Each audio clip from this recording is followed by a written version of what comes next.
Students, आज अपने इस वीडियो में करेंगे आपके एक्सरसाइज 11.1 का क्वेश्चन नंबर 8, जिसमें मैं कहा गया है कि a horse is tied to a peg at one corner of a square shaped grass field of side 15 metre.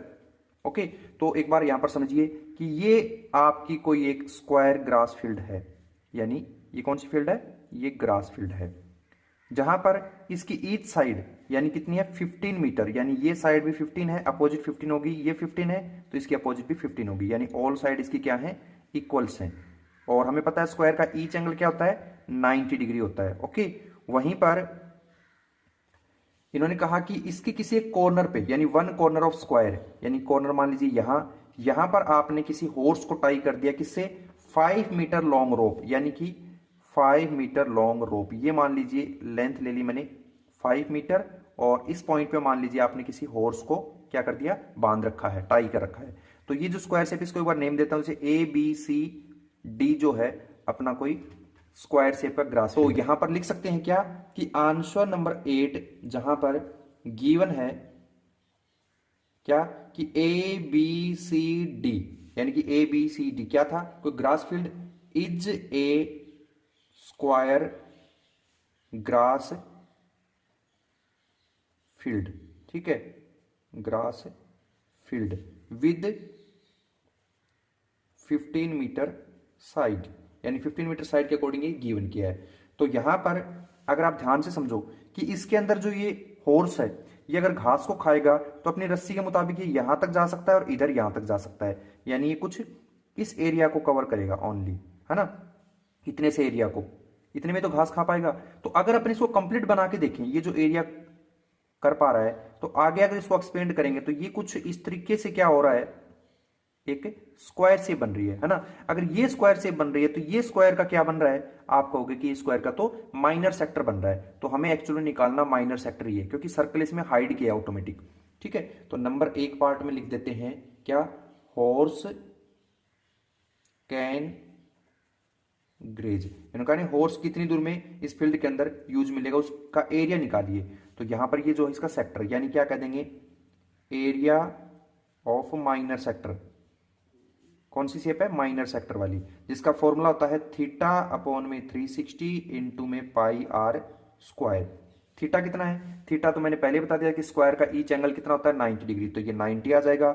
Upon में 360 है ही, पाई की जगह में करा कि 3.14 लेना, तो यानी कि 3.14 ले लेंगे, और इनटू में रेडियस का स्क्वायर। तो रेडियस कितनी है? जो इसकी लंबी रोप बताई थी वो कितनी? ये बताई थी अपने को 5 मीटर, तो यानी 5 इंटू 5 टू टाइम ले लेंगे।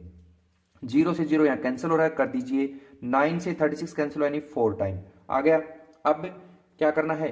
5 को 5 से मल्टीप्लाई करवा दें, है ना, तो कितना आएगा? 25।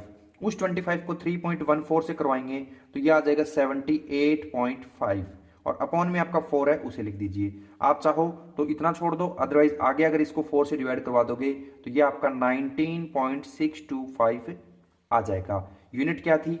मीटर है, इसलिए क्या लगा देंगे? मीटर का स्क्वायर लगा देंगे, यानी ये जो घोड़ा है ये 19.625 मीटर स्क्वायर एरिया का घास खा सकता है।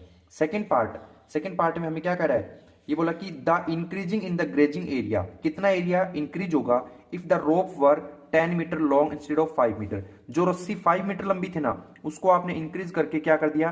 10 मीटर तक बढ़ा दिया, है ना, यानी 5 पहले था, 5 और कर दिया। तो ऐसे में जो इसने नया एरिया लिया, कवर किया, तो उसको निकाल कर दिखाना होगा। तो यानी इस बार हमें ये वाला एरिया दिखाना है, अगर सही तरीके से समझे तो आप एक बार समझो कि एक होता है कॉन्सेंट्रिक सर्कल, यानी ये कोई सर्कल और इसका एक सेंटर है, इसके अराउंड ही कोई दूसरा सर्कल हो, है ना, सेंटर वही हो। तो ऐसे में जब हमसे ये पूछा जाए कि इन दोनों के बिटवीन जो एरिया है वो निकालिए, तो इसको कैसे निकालते थे? तो आप लोग क्या करते? पहले बड़े वाले का एरिया माइनस कर देते छोटे वाले का, तो ये निकल जाता है। ऐसे ही यहां पर जो पहला जो अपना माइनर सेक्टर था और जो अब ये बड़ा जो माइनर सेक्टर बना, इसके कंपेरिजन में, क्योंकि बोलेंगे माइनर सेक्टर ही, क्योंकि एंगल तो अपना 90 डिग्री ही है, लेकिन इन दोनों को कर देंगे माइनस, तब आ जाएगा जो इंक्रीजिंग एरिया है वो। तो यहां पर लिख देते हैं इंक्रीजेज ग्रेजिंग एरिया, ठीक है, जिसके लिए अपने को क्या करना पड़ेगा? एरिया ऑफ, ये जो कंप्लीट है ना, यहां से लेकर यहां तक की जो रेडियस है, ये वाला एरिया ले रहे हैं, ठीक है, एरिया ऑफ बिग सेक्टर, और माइनस ये जो 5 मीटर लॉफ वाला था ना छोटा, ये वाला एरिया ऑफ स्मॉल सेक्टर, इसे ले लेंगे। ठीक है, तो यहां पर आपको पता है एरिया ऑफ बिग सेक्टर का फॉर्मूला तो ये रहना है, यानी थीटा अपॉन में 360, थीटा अपॉन में 360 इंटू पाई, और रेडियस वो 10 कर दी, इस बार स्मॉल आर की जगह मैं कैपिटल आर ले रहा हूं, okay, minus area of small sector, तो स्मॉल सेक्टर तो पहले निकाल चुके हैं, दोबारा ये फॉर्मूला करके सब करने की जरूरत नहीं है, आप सीधा लिख सकते हो कि 19.625, ओके।